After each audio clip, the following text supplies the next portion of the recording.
On est dans 1 Jean au chapitre 1. Moi, il y a une chose que j'apprécie énormément, c'est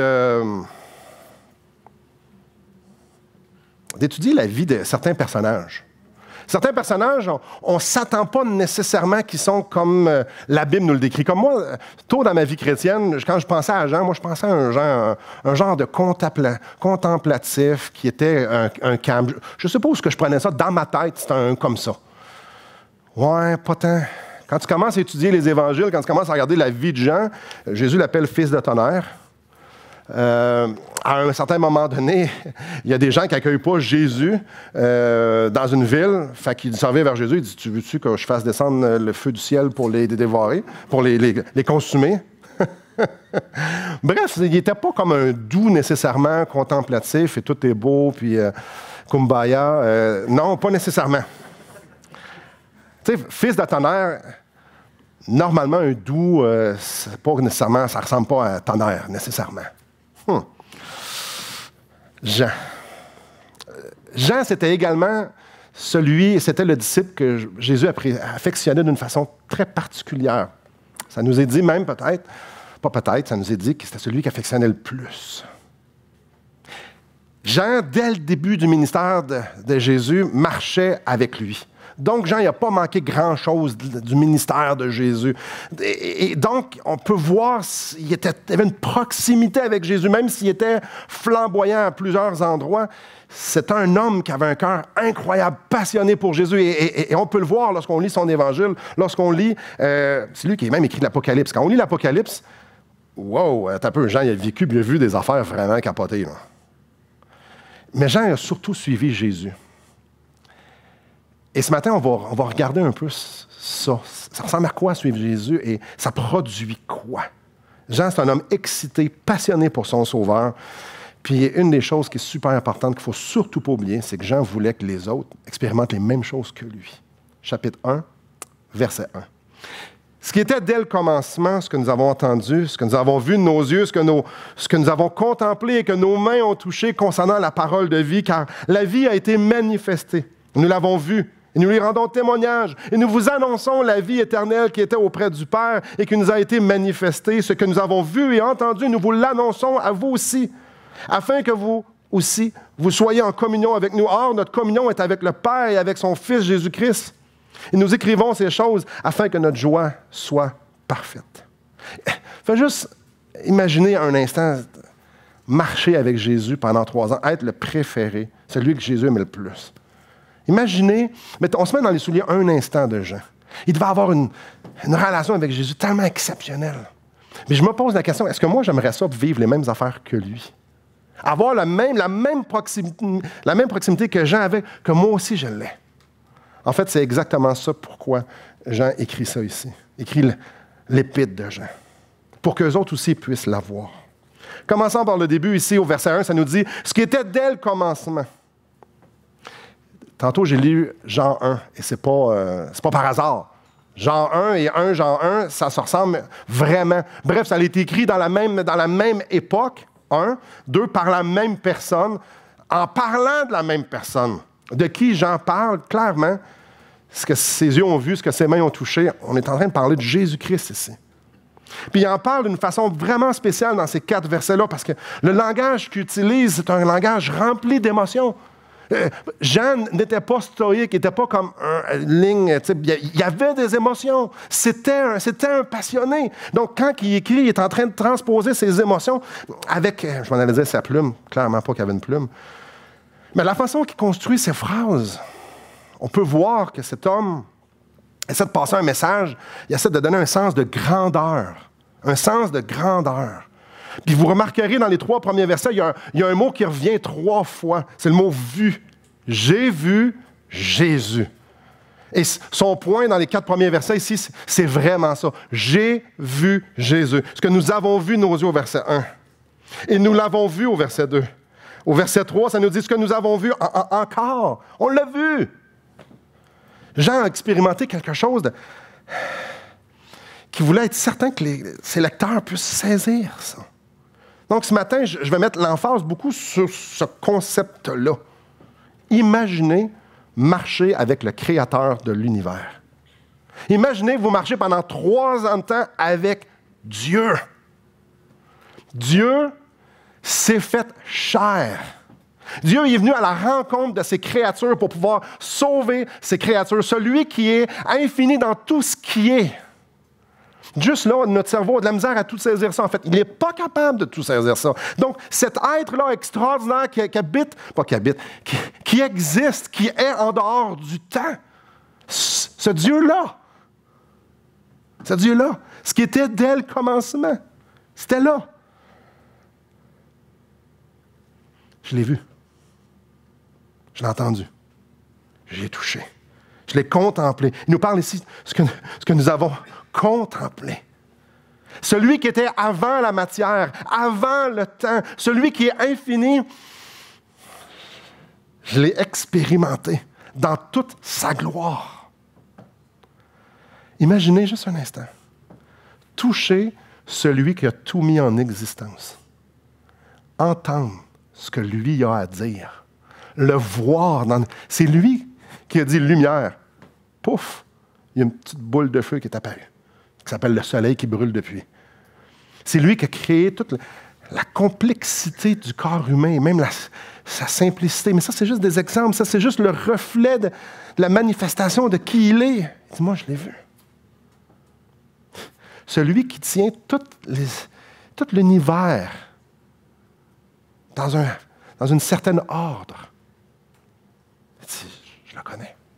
J'ai marché avec pendant 3 ans. Il est venu habiter parmi nous et moi, j'étais collé sur lui. Je pense, Jean ici n'est pas en train de rencontrer une fable. Lui, il ne l'a pas lu dans un livre. Il ne se l'est pas fait expliquer. Ce n'est pas quelqu'un qui lui a dit, qui nous le dit. Non, c'est lui qui l'a expérimenté et c'est lui qui nous le dit. Car la vie a été manifestée au verset 2. Et nous l'avons vue et nous les rendons témoignage. C'est intéressant. Nous, la vie, c'est dur d'écrire, c'est un concept. Juste la vie, c'est un concept assez spécial. Parce qu'on sait que tout est vivant. Oui, même les choses qui sont inertes, il y a des organismes vivants dessus et à l'intérieur. Donc, il y a de la vie tout partout. Mais c'est intéressant de dire, elle vient d'où la vie? Tu sais, comment quelque chose est venu à être vivant? C'est spécial. Ça, juste ça, on pourrait réfléchir quand même pas mal longtemps. La sagesse, le bon sens, ça vient d'où ça? L'amour, ça vient d'où l'amour? Où est-ce que ça vient qu'on affectionne quelqu'un ou quelque chose, ce sentiment-là, mettons quelqu'un qui nous bouleverse parce qu'on l'aime, ça vient d'où? Ça vient d'où l'aspect de se faire aimer, c'est comment il est bon de se faire aimer? Ça vient d'où, ça? Ça vient de Dieu. Ça vient de Jésus. Je ne peux pas m'attasser d'emphase ce matin pour nous ouvrir les yeux sur ce qu'il est en train de dire ici. La vie a été manifestée. Celui en qui origine la vie est venu lui-même. La vie sort de lui parce qu'il est la vie et il est devenu vivant de la même sorte de vie que nous, d'une façon charnelle. Wow! Jean a vu Jésus d'une façon vraiment spéciale, l'a vu glorifié. Sur le mont de la Transfiguration, dans Matthieu 17, verset 5, il a vu Jésus glorifié. Non seulement ça, Jean a entendu la voix de Dieu, littéralement. « Voici mon fils bien-aimé en qui j'ai mis toute mon affection. » Aïe, aïe! Ça, c'est pas quelqu'un que soupirait ça alentour de lui. Non, lui a entendu la voix de Dieu parler de Jésus qui est glorifié devant ses yeux. Jean a vu Jésus, Jésus il a vu Dieu pleurer. C'est quelque chose. Il a vu Dieu, son cœur tordu devant des gens qui souffraient physiquement et également des gens qui souffraient émotionnellement et spirituellement. Jésus était ému, rempli de compassion et Jean était là. Jean était là encore et encore et encore. Jean a vu Jésus guérir des dizaines et des dizaines et des dizaines de fois. Jean a vu le Créateur servir ses créatures. Dans Jean 13, ça nous parle que laver le pied de ses disciples. Imaginez juste un instant, Dieu, dans notre plus haute conception qu'on pourrait avoir de Dieu, sachant fort bien que c'est encore très juste l'ombre, lavez vos pieds sales qui ont marché au moins une journée en sandales dans le désert. Mais Jean s'est fait laver les pieds par Jésus. Il a vu l'humilité. de ce Jésus qui est extraordinaire. Il a vu Jésus pardonner. En fait, quand Jésus se faisait crucifier, Jean était là. Père, pardonne-leur, ils ne savent pas ce qu'ils font. Jean a entendu ça. Jean a pu expérimenter et voir Jésus dans toute sa douceur, avoir un ministère. Durant les 3 années du ministère de Jésus, Jean était là pas mal tout le temps. Il était tout le temps là. Quand Jésus se retirait, souvent, Jean était là.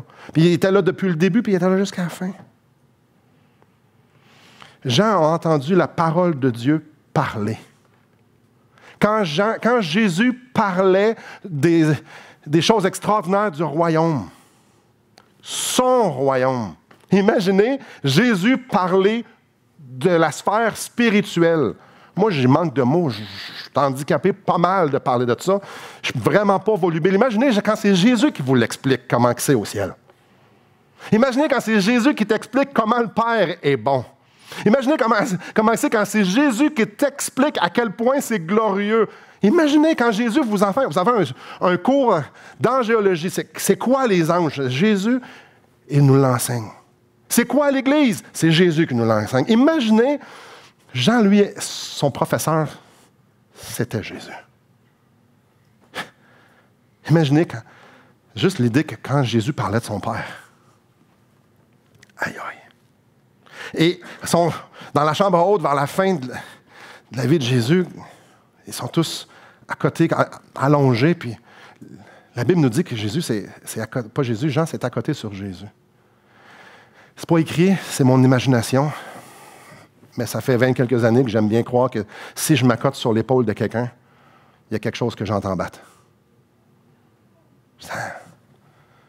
Jean a peut-être entendu le cœur de Dieu battre.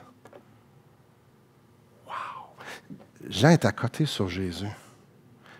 Peut-être que même il a senti le souffle de Jésus dans son cou. Là, on parle d'une proximité, c'est aïe aïe.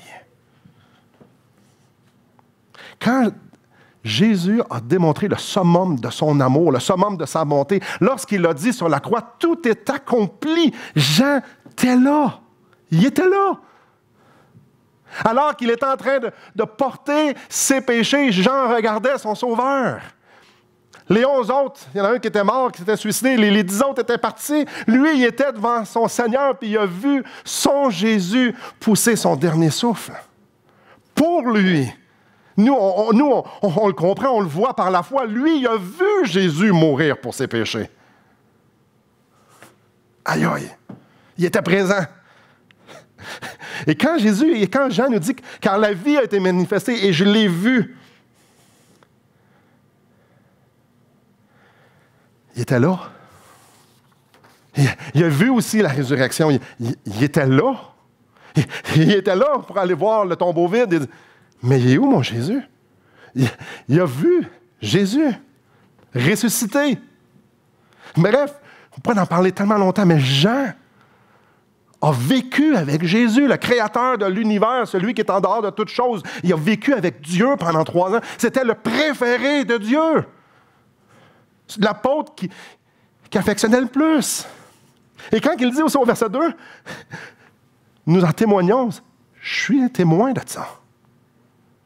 Je vous témoigne de quelque chose de merveilleux. Là, il est en train de leur témoigner de ce que lui a vécu. Là, les gens ici, je vais dire tantôt plus tard c'est qui, les gens, je suis en train de vous dire ce que moi j'ai vécu. Je veux vous le partager à vous autres. Verset 3, ce que nous avons vu et entendu, nous vous l'annonçons à vous aussi. Une 3e fois, je vous le dis. Jean n'est pas en train de dire, j'ai lu un bon livre, je vais vous le raconter. Il n'est pas en train de dire, je vais vous parler de la sagesse. Il n'est pas en train de dire, à rien, j'ai des beaux principes, j'ai un beau programme. Il y a un nouveau livre qui est sorti, j'aimerais ça vous en parler. C'est pas ça qu'il est en train de dire. Il est en train de dire, laissez-moi vous partager ce que j'ai vécu, ce que j'ai expérimenté. Il y a une raison pourquoi. Afin que vous aussi, vous soyez en communion avec nous. Or, notre communion est avec le Père et avec son Fils Jésus-Christ. J'ai une relation exceptionnelle avec Dieu. J'ai une relation exceptionnelle avec Jésus-Christ, son Fils. On peut juste s'imaginer quand Jean priait. Jean, ici, vers la fin de sa vie, il est vieillard. Mais pensez-vous imaginer quand il parlait à Jésus? Quand il est en train de prier? Des fois, j'imagine des choses. J'aime me voir avec Jean, en train de, lui, qui continue la conversation qu'il avait avec Jésus. Tu sais, nous, Jésus, on le connaît par la foi, on le connaît, on s'en l'a fait. Mais lui, c'était réellement son ami. Pour vrai. Pas que nous, c'est pas vrai, mais c'est différent, en tout cas. Fait que quand il priait, comme je dis, on continue la conversation. Il dit, moi, c'est ce que je vis. Je veux vous le donner pour qu'on puisse parler la même chose. Moi, j'ai connu sa puissance. J'ai connu ci, j'ai connu ça, j'ai connu ci. Je veux qu'on puisse parler le même langage.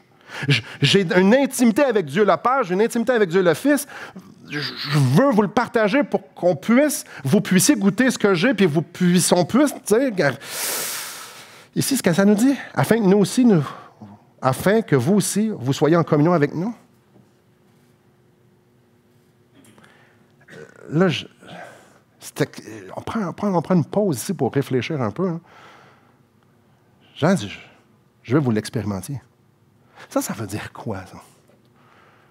Ça veut dire que les chrétiens peuvent expérimenter, n'importe quel chrétien peut expérimenter la même chose que Jean a vécu.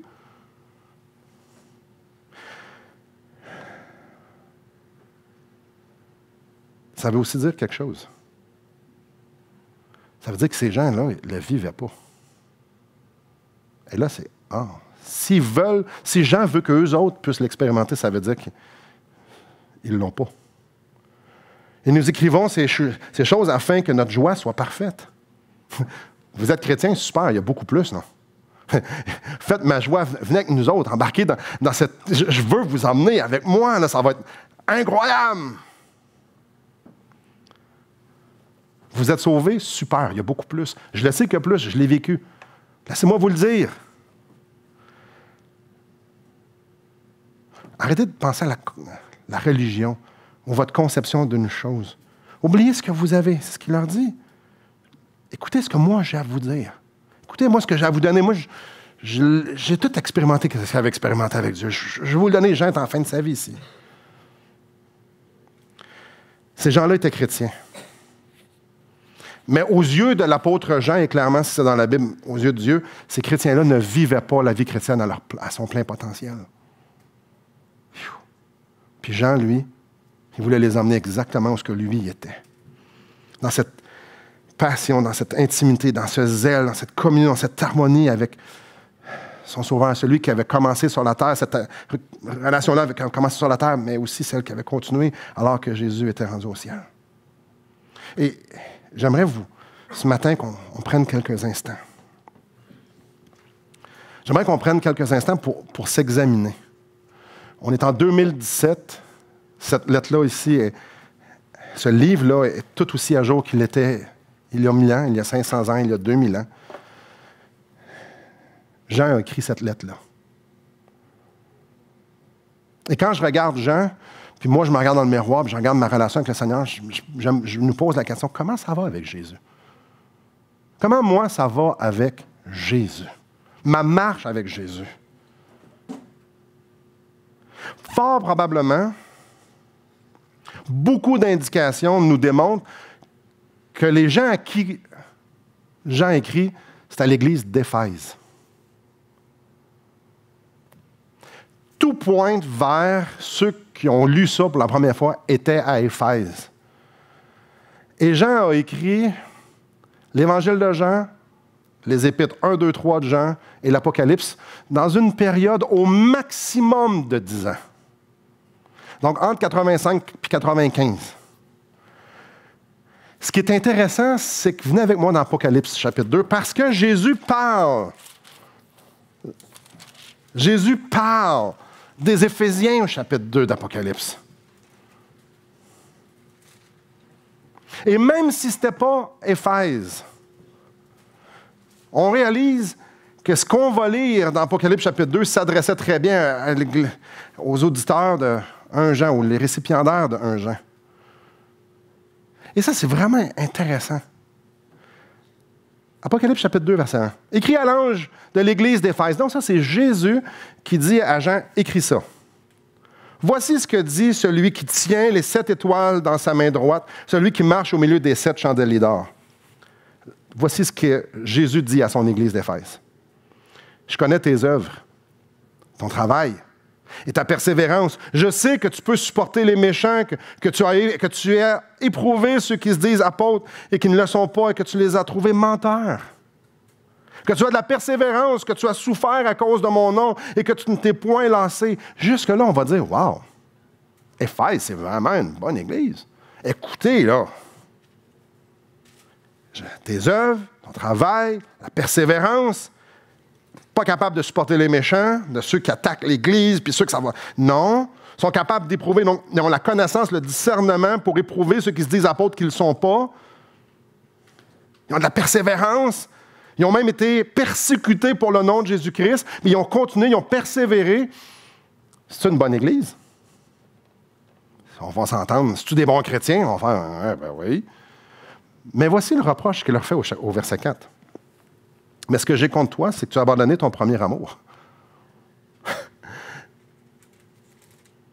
Et voilà, on va juste lire le verset 5, juste pour voir l'importance.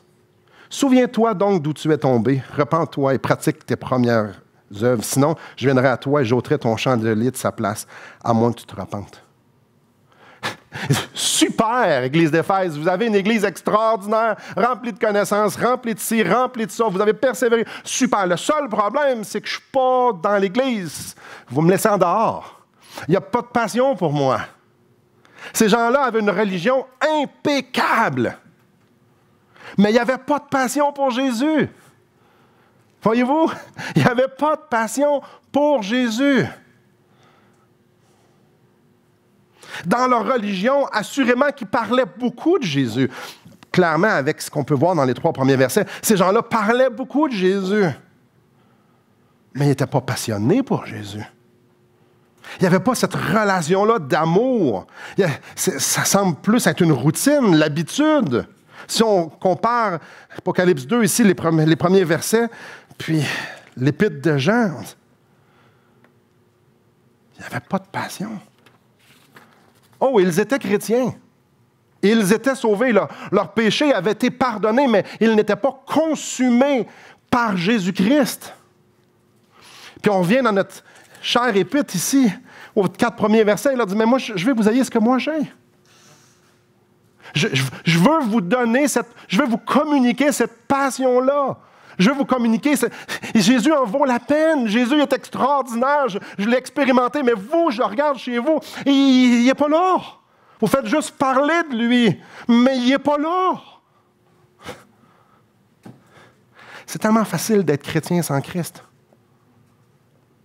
C'est facile d'être chrétien sans Christ. C'est facile d'être passionné, mais faire du pouce sur la passion de quelqu'un d'autre. Le gars en avant est super passionné. Oh, super sermon, formidable. Mais ça m'appartient à moi si ça vient de moi. C'est facile de lire un livre et de dire, oh, le livre est tellement bon, cet auteur-là est extraordinaire. C'est à lui, ça.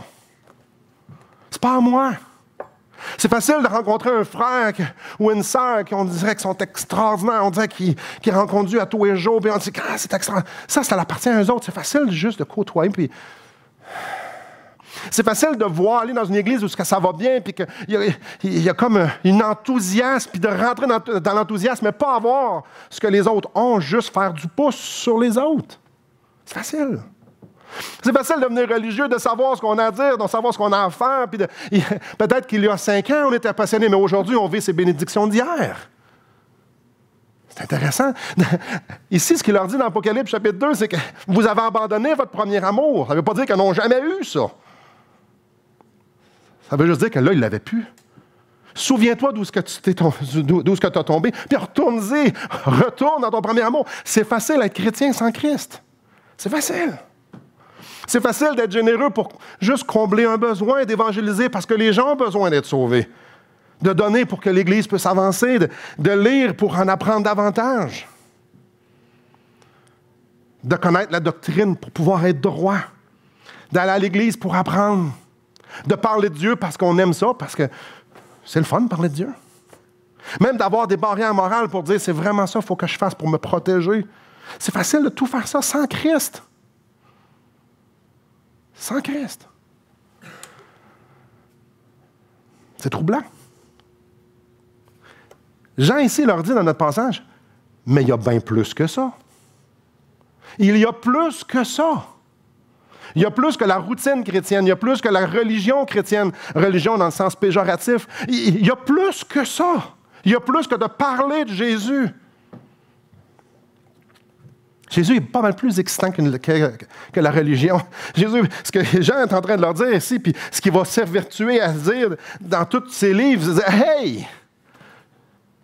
C'est juste à propos de Jésus, de notre amour pour lui. Allez lire son évangile cet après-midi. Ça parle juste d'amour. Lisez un Jean. Vous allez voir, c'est aimer Dieu. Pas faire. Non, on va lire dans ces livres-là. Jésus condamnait ceux qui font juste faire. Il les appelle les pharisiens. Je ne suis pas en train de dire qu'on est pharisiens. Je suis en train de dire qu'on peut avoir des attitudes de pharisiens, par exemple. Jean était bien clair. Il dit, moi, je l'ai vécu, Jésus. Moi, j'ai vécu Jésus. Puis ce qu'il nous laisse comme message, c'est arrête de te concentrer sur ce qu'il faut qu'il soit fait.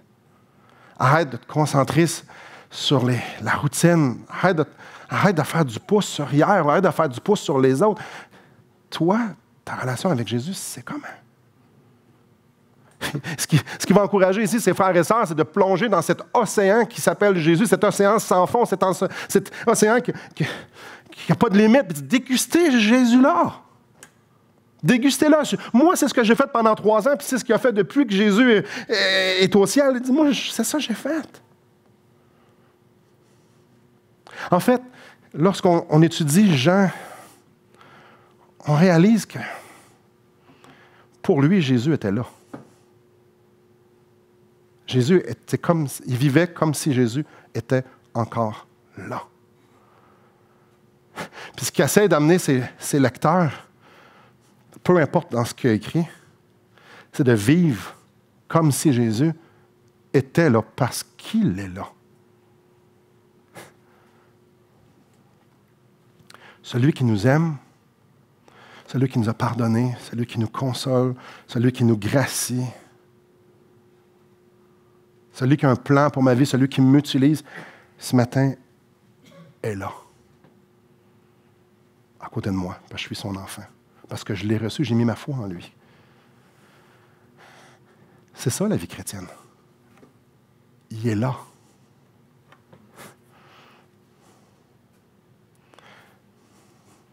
Je prends souvent l'illustration avec mon épouse, parce que je crois que c'est tout à fait légitime. Parce que dans Éphésiens chapitre 5, ça nous parle justement que moi, je dois aimer ma femme comme Christ a aimé l'Église. Je vais juste prendre la même illustration que Jésus. Et messieurs, peut-être prendre des notes. Quand je me promène dans un endroit public,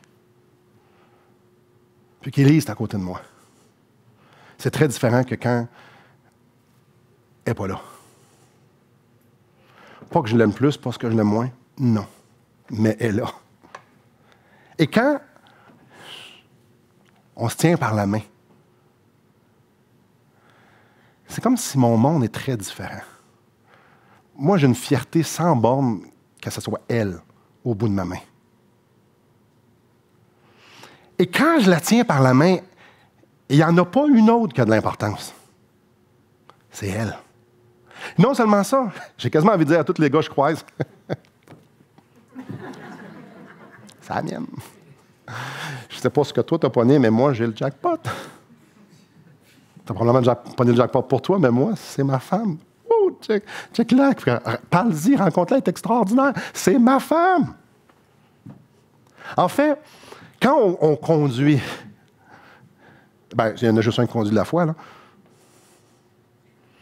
Puis elle fait juste, on est toucheux chez nous. Mais je m'en fous que j'ai un bazou. Ça n'a pas d'importance qu'elle a touché. Elle est là. Elle est là. Il n'y a plus rien qui a d'importance. Quand je rentre chez nous, puis c'est elle qui est là, puis je suis content de te voir, mon chéri, ma maison n'a pas d'importance. Ça a zéro importance. Je peux vous dire une chose, zéro. Quand je suis malade, puis elle vient juste me flatter, aïe, aïe. Aïe, aïe. Son regard quand je suis triste, je vois dans son regard, si je pouvais, je prendrais tout ce que je pourrais prendre pour t'enlever cette douleur-là. Ça, c'est normal. Je n'exagère pas vraiment que je suis en train de dire ça.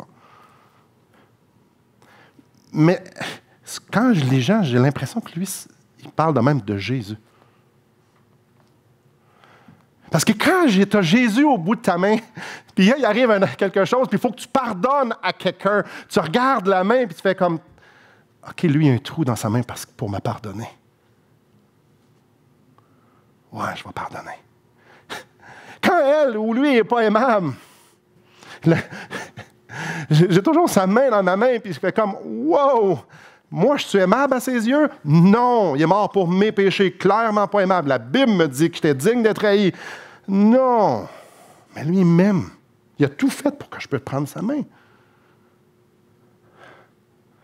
On pourrait prendre ça, je suis au travail.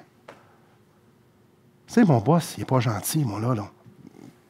Clairement, ce n'est pas moi, parce que vous êtes mon boss. Hey, Jésus me tient la main. Si on souffre physiquement, Jésus il est là. Vous êtes à l'article de la mort, Jésus dit, attendez-le, vous soufflez. J'ai hâte de te voir.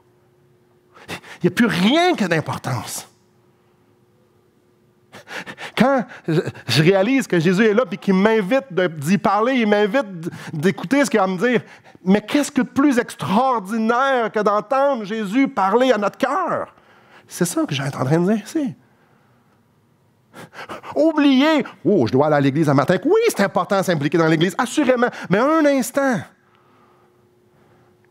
On ne va pas à l'église, au bâtiment, à l'institution. Non, non, non, non, non. On s'en va rencontrer d'autres chrétiens qui vivent Christ, eux autres aussi, puis qu'on va ensemble dire à Christ à quel point il est exceptionnel. C'est ça, là, l'église. Puis on va y dire de toutes sortes de façons à quel point il est merveilleux. Ça, c'est aller à l'église.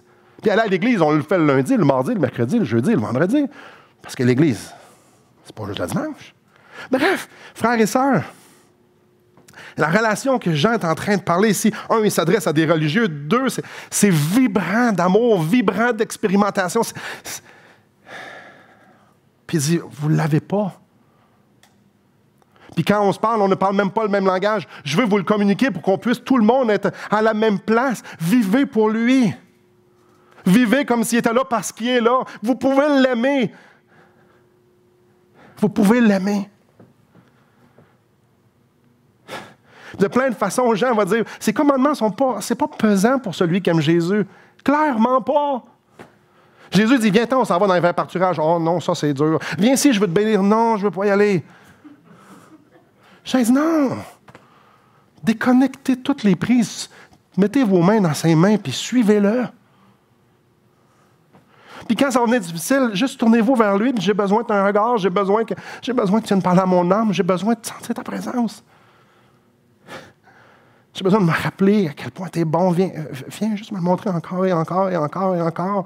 Et Jean va être certain que les Éphésiens ou les gens à qui il écrit comprennent à côté, c'est quoi à côté qui passe. Non, non, non, moi j'ai vu, puis j'ai touché, puis j'ai entendu parler de Dieu. Puis j'ai vécu avec. Puis j'aimerais juste qu'on prenne un instant ce matin, puis on réfléchisse. Vous, moi, y es-tu là? La première chose que j'ai envie de vous poser, c'est est-ce que vous vous êtes tourné au moins une fois dans votre vie et dire, Seigneur, sauve-moi. Je réalise que tu es Dieu fait chair, que tu es venu mourir sur la croix pour mes péchés. Tu n'es pas venu par une religion, tu n'es pas venu... non, tu es venu pour moi. Jésus-Christ s'est fait chair. Il a vécu une vie parfaite. Il est mort sur une croix pour me racheter moi, pour vous racheter vous. Est-ce que vous vous êtes tourné vers lui? Il est ressuscité pour pouvoir nous communiquer cette vie éternelle-là, cette relation-là. Est-ce que vous avez dit, Seigneur, sauve-moi, je veux ta vie? Parce que Jésus, la seule chose qu'il veut, c'est qu'on mette notre main dans la sienne. Puis ce matin, il présente sa main et dit, veux-tu que je te sauve? Veux-tu que je te pardonne tes péchés? Veux-tu qu'on prenne une marche à partir de ce matin et pour l'éternité ensemble? Fais juste me demander de mettre ma main dans la tienne. Fais juste, mets ta foi en moi. Et je m'adresse à tous ceux qui le font. Puis je veux pas cogner sur un clou, je veux pas que ça soit pesant, mais tellement pas. Mais il faut réaliser à quelque part dans notre vie que je suis en train de vivre avec Jésus ou je suis pas mal plus religieux. Je parle pas d'hier, je parle pas de ce qu'on a fait, je parle pas, non, un matin. Là. Je suis passionné pour Jésus, sa personne. Est-ce que je suis excité par qui il est? Pas par rien d'autre, juste lui. Puis il y a des choses, il y a plein de choses dans notre vie qui peuvent nous empêcher, qu'il y a des obstacles. Demandez au Seigneur qu'il vous éclaire sur c'est quoi ces choses-là. C'est quoi qui vous empêche de prendre cette marche-là aujourd'hui en ce moment? C'est quoi? Oh, frères et sœurs, ce matin, c'est juste un autre bon moment de dire, Seigneur, prends tout. Seigneur, prends ma vie. Seigneur, je ne sais même pas trop ce que ça veut dire. Mais là, je réalise que tu ne fais pas tant partie de ma vie que ça. Oui, je suis chrétien. Oui, je marche chrétienne, mais je ne suis pas passionné. En fait, je veux ça. Frères et sœurs, je vais vous dire humblement, pour moi, je veux avoir ce que Jean parle ici. C'est ça que je veux. J'aimerais, si Jean était là, pouvoir parler le même langage que lui. Comme il dit au verset 3. Mais je réalise que je ne sais pas trop comment. Mais ça, c'est pas grave. Je réalise que je ne suis pas apte. Ça, c'est pas trop grave. La seule chose que Jésus nous demande, c'est viens mettre ta main là. Je vais te guider. Je vais t'emmener. Puis je vais te porter. Mais viens mettre ta main là. Et je ne sais pas comment ça résonne dans votre tête, dans votre cœur. Tantôt, on va chanter attaché à la croix pour moi. Et c'est justement cette main-là. Attachée à la croix pour moi. Viens mettre ta main ici.